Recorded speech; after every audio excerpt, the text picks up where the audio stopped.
This is Brevard Watch, the news experience focused exclusively on Florida's Space Coast.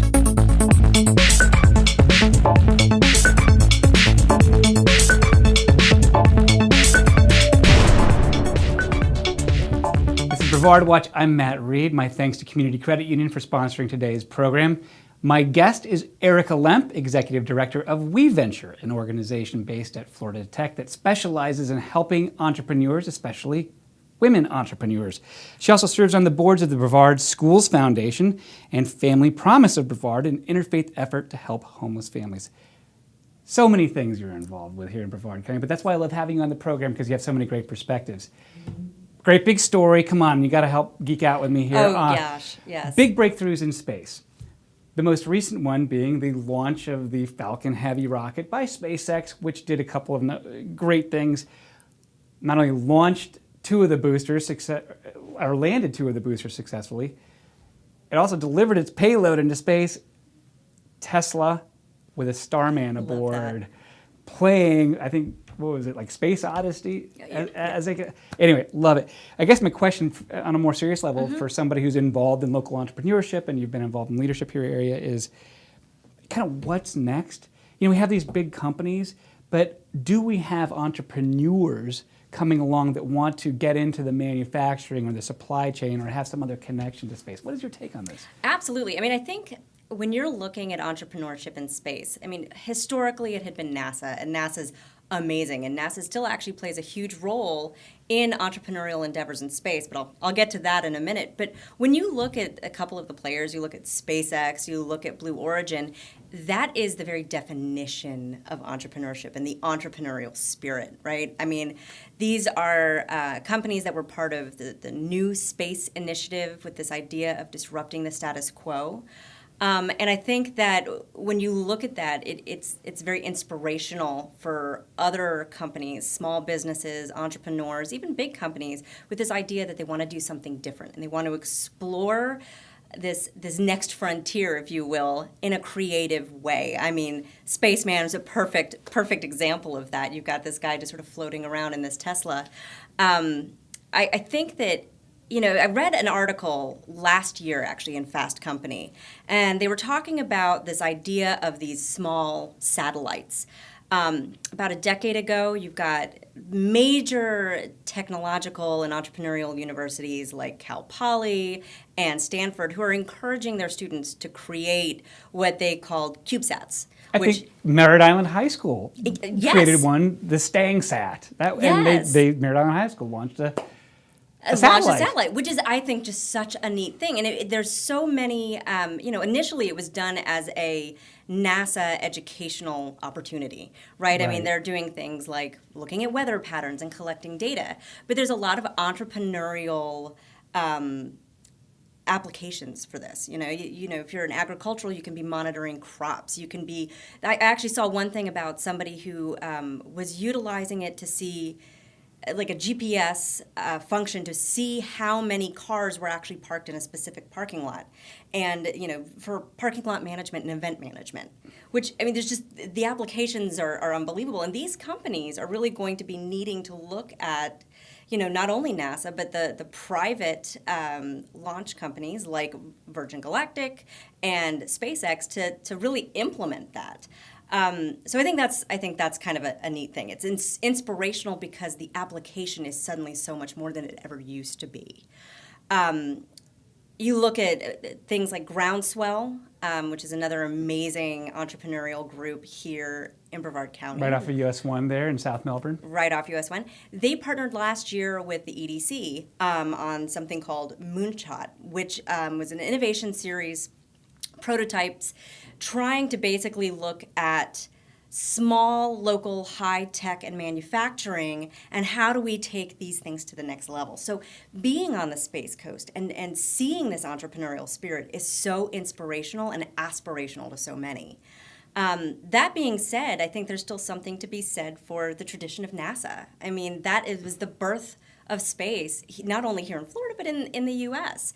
And this idea that, you know, contracting with NASA is going to be different than it is contracting with one of your private. We cannot forget that the reason SpaceX and probably Blue Origin and Orbital ATK, maybe Sierra Nevada, Yeah. are doing these flights is because they won the contracts under a contest with NASA, deliver stuff to the space station. Exactly. It triggered entrepreneurship, which was and design, which was really cool. It's fascinating. And actually, there's a lot of great resources out there for working with NASA and trying to figure out how to get components involved in some of these things and just being a contractor for NASA. And their Office of Small Business Programs, both nationally and locally, are really, really great at helping people navigate that process and understand government contracting as it pertains to space. They've really streamlined it. They've made it as simple as possible for government contracting, which is notoriously complicated. But they've really gone a long way to make sure that's doable. And when you look at all the manufacturing companies that we have locally, that is only going to benefit us in the long term. So I think that to be fair to the other companies, I mean, you have this kind of disruptive experience that NASA has brought, or not NASA, but SpaceX, which is getting the attention. They've done two things. Number one, I think they just made experimentation and engineering fun and kind of honest again in terms of this could fail. And if the rocket blows up, well, it's going to blow up with a Tesla Roadster inside, and that's almost as interesting to watch as watching it make it. But on a more serious level, companies like Boeing, they're a whole different approach and a different sort of outfit now. They are competing and innovating and doing things as well, so you see that change. And what I like about the potential for a we venture or the people that go in and out of there is now that there are new ways of doing things, there are new ways of finding a place to fit into the process. How can I make a piece of that and sell it? Right. And fit in and maybe even have an exit opportunity. Maybe they buy up my company and I go on to the next thing. But seeing that kind of fresh thinking and fresh experimentation is something that will be, I think, pretty awesome for the Space Coast if we get it. Yeah. Well, I mean, I think that beyond anything, just having somebody like Elon Musk here and celebrating out at the port after that amazing launch, and just being so candid and saying, I didn't know if this was going to work. There was a real possibility that this was going to fail, but I was so excited that it worked. And just seeing him here, and I think that's massively inspirational, not only for our current entrepreneurial ecosystem that we have, but also for our students within the school system. I think that they're looking at that and being like, wow, this is real here. It's not just government space. This is private space. This is cool things that get to go to space. There's a Tesla in space. I mean, it's so neat. So, I mean, whether or not all of those opportunities come to the Space Coast, they're making their mark here regardless, because it is an impression on young minds who are now just thrilled at this concept of being able to potentially create or make something that's going to be a part of that. They want to be educated in this way, so it's great. When we come back, we'll take a look at some economic indicators for the Space Coast that you might not have thought of. At Community Credit Union, we are always looking for ways, big and small, to make your life better. Manage your accounts online, anytime, anywhere, with eBranch Online and mobile services. Use your mobile device to check your balance, make a deposit, pay bills, apply for a loan, and more. It doesn't get any more convenient than this. Search for the CCU mobile app on your device and download it for free. At CCU, bringing you better options matters. Find out more by visiting ccuflorida.org. This is Brevard Watch. I'm Matt Reed. Again, my thanks to Community Credit Union for sponsoring today's program. Erica, let's. I wanted to get your take on economic indicators. They're the usual stats a lot of people watch, but what do you pay attention to? You're there. You're helping to coach and facilitate entrepreneurship in Brevard County. When you look around Brevard County, what do you keep your eye on and wonder or think about as a sign of how we're doing? Sure. Well, a few things. One of which being obviously home prices. Home prices have always been a good indicator because it means that people are moving to the area. There's a demand for homes, new construction, and projects that had been started maybe 10 years ago, all of a sudden starting to get finished. I think that's a huge thing. But I also look a lot at numbers of startups, but not just numbers of startups. I think that can be a little bit deceptive. I think that when we are in a down economy, we have a lot of startups, but they're not necessarily startups that are being that are coming about. They may not be born of a genius idea. They might be born of necessity by somebody who's out of work. Exactly. And so you'll tend to get a lot of the sort of more lifestyle type things, or people trying to monetize a hobby or that kind of thing so that they can, make ends meet. It's a alternative to traditional employment. But when you start seeing, again, some of these amazing tech startups, healthcare startups, the types of things that are put in place that need to have income bases in order to truly support them, and local ones, brick and mortar startups, restaurants, retail, all of that I think is a real indicator of a strong economy, because these are also people who are starting businesses because they are passionate about it, because maybe they've gotten the education that they need to make it work. So I'm really encouraged to see all of that going on right now. You do look at things like the tourism, and we talked in the last segment about SpaceX, and that's amazing. But people are coming back here for launches. You could not get home if you lived on the Barrier Island. It was an get hour home. and a half from Vieira to Satellite Beach, the day of that launch, and it wasn't happy to see. It was sad to see a new thing, which is fender benders, rear enders, the entire length of the causeways, because people were looking for updates on the launch on their phone and then running into each other. Right. But I will tell you, the thing that I thought was so interesting about it is I've never seen a community of people so excited to be stuck in traffic. Right. I know this sounds ridiculous, but when I was looking at social media, and I'm seeing people who are stuck in traffic commenting about this, like, oh my gosh, look at this. But This they're is all great. they're all saying, look how amazing it is to have so many people here on the Space Coast. Look how amazing it is that all of these people are here supporting our small businesses, eating in our restaurants. It's making it a really viable community, particularly in the north end of the county, to be starting businesses again, which I think is really refreshing. When you start looking at those things that require disposable income, like retail, like restaurants, being in a downtown area and not being able to find a parking spot on a Friday or Saturday night is a good sign. Right. It's frustrating, Yeah. but it's a great sign because it means things are turning around. It means that people have the kind of disposable income that they need to make the decision to go out to dinner, or to make the decision to go to the theater, or make the decision to go shopping. Anytime that you have that, it's a positive sign. So I would say those are the biggest things that I really look at, is just what are our home prices doing, and what is our local business community doing. I mean, obviously you look at hiring trends as well. Where are the contracts, and are they contracts that are short term, or are they long term contracts? And so you see a lot of that coming through, and they seem to be long term things all of a sudden. Sort of like the biometrics for business. Exactly. It's great to see. Tell me about a couple of things that are going on with WeVenture. Yeah. I know these are special things that I wanted to give you a chance to explain. Athena training. Oh my gosh. What's up with that? Okay, so the Athena Next Gen Thought Leadership Series is its full name, but it is a program that is based on the Athena International 8 sort of covenants of leadership.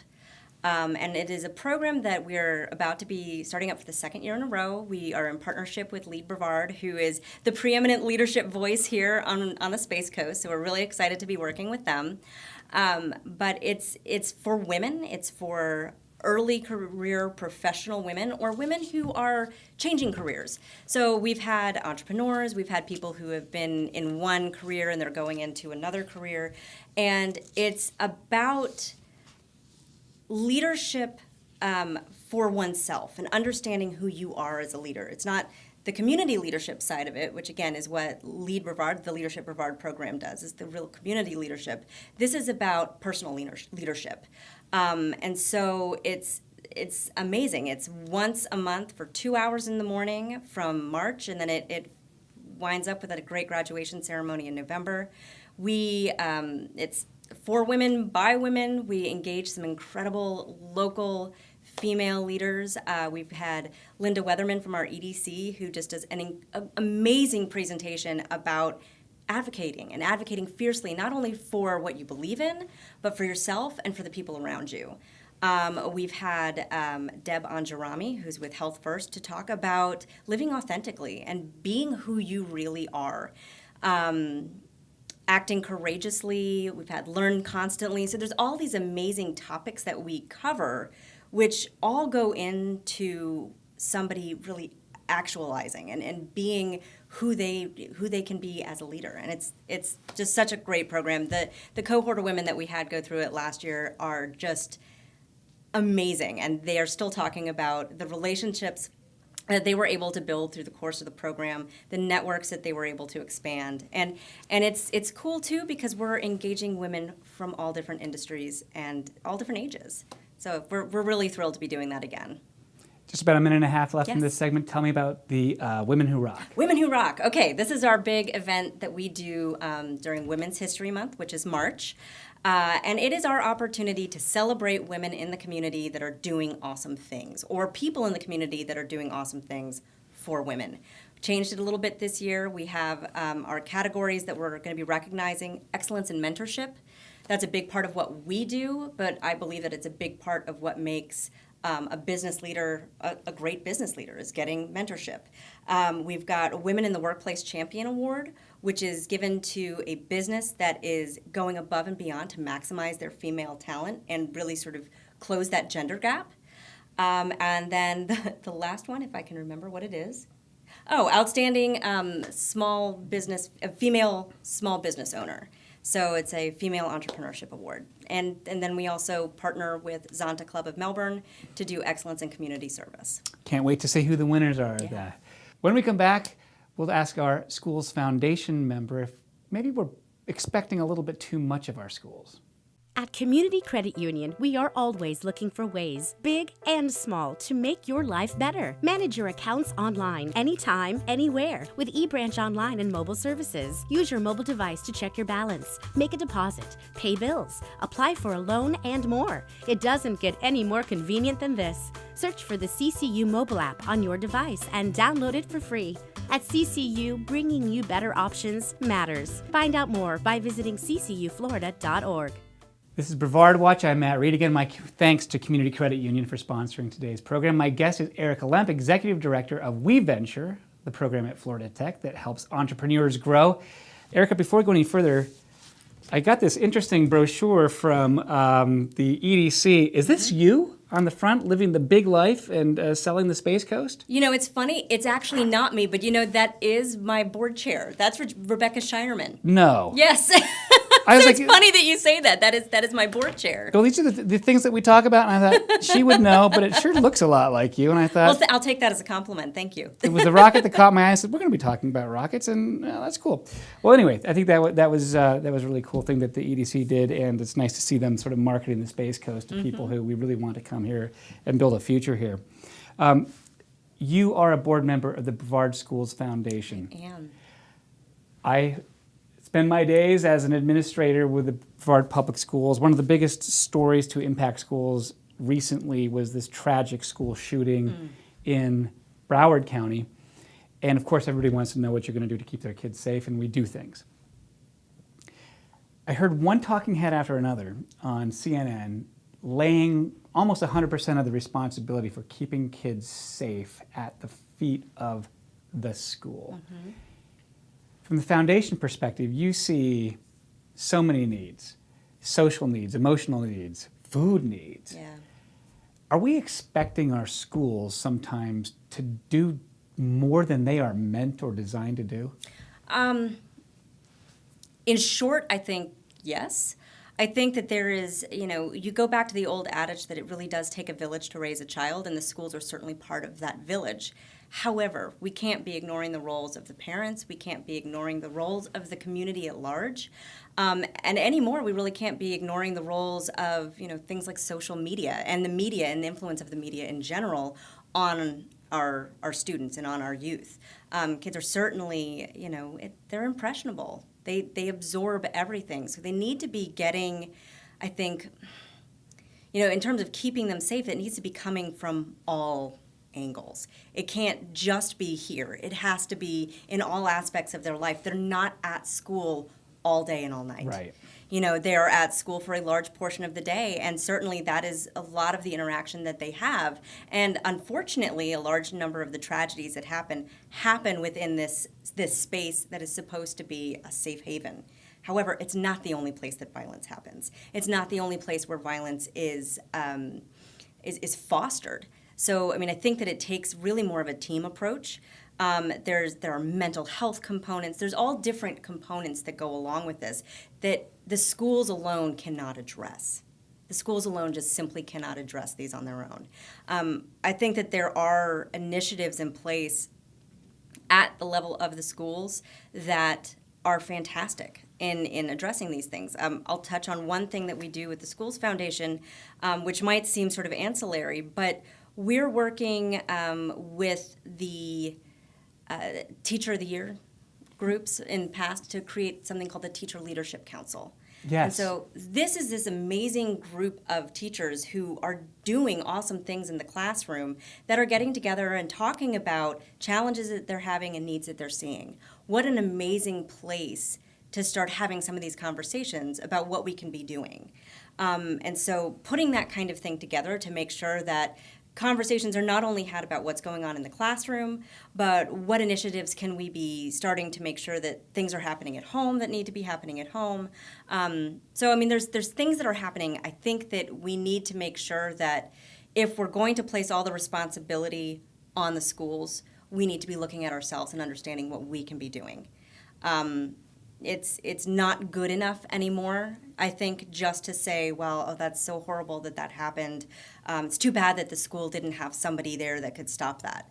We have to look at ourselves and understand what does it really take to keep these things from happening. Right. I was at a town hall meeting. Superintendent Desmond Blackburn was speaking, and there was a fairly pointed moment where somebody had said, what are you going to do to deal with, and they listed the litany of things that were many, many social problems. They said, look, we've got our hands full at some of these schools that we are trying to turn around, especially with doing our jobs teaching. Teachers should teach, and kids should come to school having already had some moral foundation, already had somebody in their lives looking after them. And so it really is the jobs of our parents, churches, other community groups to deal with that social, emotional part, and yet it doesn't happen. It seems like there are groups that are asking parents or asking teachers now to go make home visits, like social workers, to figure things out. And when I looked at some of the threats that get made regarding student violence, yes, mental health is an issue, and yes, we are lobbying and trying to put mental health services at all of our schools, but that's just the mental health side.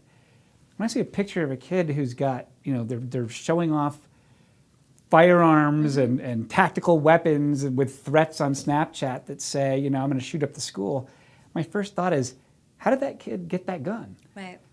It's what kind of a household leaves that lying around? Shouldn't that be locked up? Right. I'm not against weapons, but shouldn't there, does the parent show off and do stupid things with a weapon too? That's maybe on them, and maybe that's a part that we can't ever as schools try to curb all by ourselves. Right. And that's just, it would be very frowned upon, I think, that for there to be that portion of curriculum. They're not learning that in the curriculum of the schools. They may be learning some of that from classmates. They may be learning some of that from but they're not learning that in their day-to-day curriculum. It's not part of, a math class to understand how many rounds come out of a specific kind of. That's not part of it, right? Right. It's not. So there's a responsibility outside of the classroom to make sure that people are getting, the right kind of guidance on that, and that that's an understanding that that's not okay.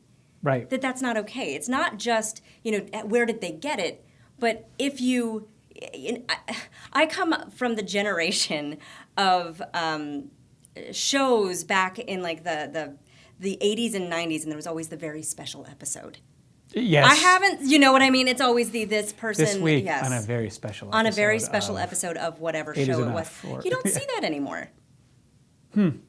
If you really think about it, That's it's like true. some of the TV shows that This kids one's are going to be a watching. downer, and we're going to scare you about something real about life. And we're going to have a conversation, right? I mean, it's a True. conversation Yes. starter. It's a whole, oh, wow, this happened. Now let's have a conversation about it. I mean, it's going to sound ridiculous, but I think that everybody who's my age remembers the episode of Punky Brewster when the kid gets stuck in a refrigerator playing hide and seek. And I know it sounds ridiculous, but then parents said, you don't ever put yourself in a situation where you're not able to escape or where you're not able to breathe. It was a conversation starter. These are not easy conversations to have with one another, but sometimes I think that that's an opportunity for media to assist that way and to say these things are not okay. It doesn't look cool to do that. It's so I don't know. It's a silly thought maybe, but I think it's an opportunity. I think it's an opportunity for us to be having better conversations. Next week on a very special episode of Brevard Watch, let's shift gears to another pretty big headline. Yeah. It's been cooking for a little while, but that's the Me Too Sure. movement. And I thought asking somebody who is involved with women in business Yeah. might be worthwhile. Do you think that this phenomenon of outing people who have been abusive towards women in the workplace is going to help in the long term? I mean, what do you foresee? I think that it's definitely, and again, in terms of conversation starters, it's starting a conversation. And that's really, I think, what it was, maybe intended to do, was to say, listen, these things happen. Me Too started as a way for women to say, yeah, that's happened to me. And it's very difficult to find a woman, honestly, who has not faced some semblance of harassment in the workplace in some way. I mean, I have a story about it happening to me when I was in my first career out of college, and strangely enough, I was the one who ended up getting the training on it. It's like they don't accuse somebody because it could ruin their life. Right. Wow. I think that in the Me Too era, that reaction doesn't exist. So I think from that perspective, I think that that's that the conversation is being had. I think that people are being a lot more careful about the things that they say and the things that they do. That blaming piece of it, that doesn't happen in the Me Too era. And I think that's positive, and I think that's going to continue to be positive moving forward. I think that we need to always be cognizant of the things that we're saying and how those things make people feel, whether they make people feel uncomfortable, for both women and men. Women aren't the only ones that face harassment in the workplace, and I think that I would hope that it's a conversation that people can have where everybody is cognizant of what they're saying and how that's making people feel, and that they're preventing themselves from saying something that they really shouldn't or behaving in a way that they really shouldn't. That's good to hear. Well, that's our program. My thanks to Erica Lemp, Executive Director of We Venture, for joining us today. My thanks also to Community Credit Union for sponsoring today's program. Watch for us next week on Spectrum Channel 496 and on YouTube, #BrevardWatch. At Community Credit Union, we are always looking for ways, big and small, to make your life better. Manage your accounts online, anytime, anywhere, with eBranch Online and mobile services. Use your mobile device to check your balance, make a deposit, pay bills, apply for a loan, and more. It doesn't get any more convenient than this. Search for the CCU mobile app on your device and download it for free. At CCU, bringing you better options matters. Find out more by visiting ccuflorida.org.